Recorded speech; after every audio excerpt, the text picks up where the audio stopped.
Mercedes-Benz S-Class review. What is it? It's impossible not to think of the previous 6 generations of Mercedes S-Class America. You approach this 7th iteration.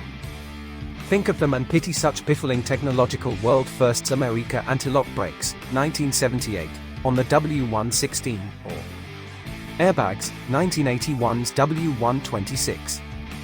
Remember the awe you experienced the first time you saw a car with double-glazed windows, 1991's W140 behemoth. It's tempting to fast forward 4 decades and ponder what might lie in store for future masters of the universe, because this all-new S-Class Sampai W223, if you're so inclined. Sampai is arguably the biggest reset since the Sonda class first arrived in 1972.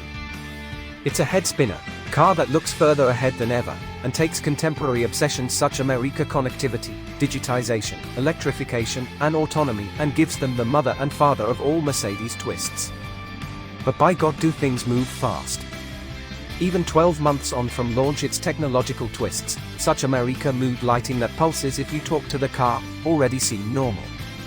And the path to high-tech nirvana is beset on all sides with potential pitfalls. America, anyone who's grappled with the steering wheel touchpads on an E-Class will confirm.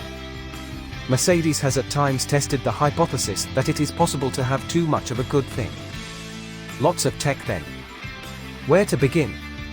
Perhaps with the new S-Class's Drive Pilot hard and software, which has the ability to call on level 4 autonomy so the car can locate a space and park itself, assuming the garage is networked to coupe. Germany has now signed off on stretches of Autobahn that will allow the S-Class to run its level 3 autonomous functionality during heavy traffic at speeds up to 37 miles per hour, conditionally automated, they call it. Clearly only trusted in jams, we say.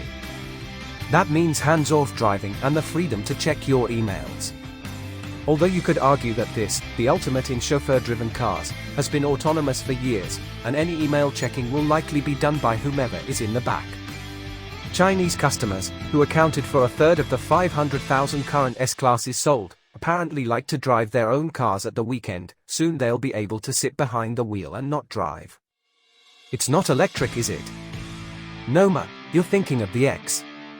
For all its tech firepower, the new S-Class still relies on internal combustion for its motive power. It's another of those 21st century German cars whose nomenclature bears no more resemblance to what's under the bonnet. The S500 is a turbocharged 3.0-litre inline-6, making 429 brake horsepower and 384 torques. Whose efficiency and performance is boosted by a mild hybrid which adds 22 brake horsepower and 184 torques. There's also a 2.9-litre, 282 brake horsepower turbo diesel good for 442 torques and wearing a fallacious 350D badge, airport taxi, an S400D for Matic with 325 brake horsepower and 516 torques, while a new mild hybrid 4.0-litre V8 petrol is coming down the pipe.